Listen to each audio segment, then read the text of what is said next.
अवामी आवाज़ टीवी जी वॾी कामयाबी। टीवी ते ख़बर हलण खां पोइ आबपाशी खाते पारां नोटिस वठी नओं आबाद शाख खे पको कयो। नओं आबाद शाख जी पुछड़ी में 20 सालनि खां पोइ पाणी पहुची वियो। आबादकारनि ख़ुशी जी लहर पखिड़िजी वई। अवामी आवाज़ जे लाखा रोड जे रिपोर्टर खे दुआऊं ॾिनी वियूं। 40 साल असांखे पाणी कोन थियो आहे। ख़ुदा ॾिसे पिए थो, जेकॾहिं असांखे इहो पाणी मिलियो, असां हिन महिल एतिरो ख़ुशि आहियूं, एतिरो ख़ुशि आहियूं।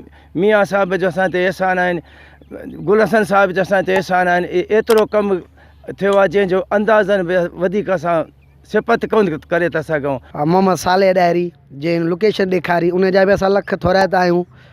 माशाल्लाह सर ज़बरदस्त कमु हले पियो थो इन शाख जो, ऐं असांखे त हद खां वधीक सहूलियत आहे।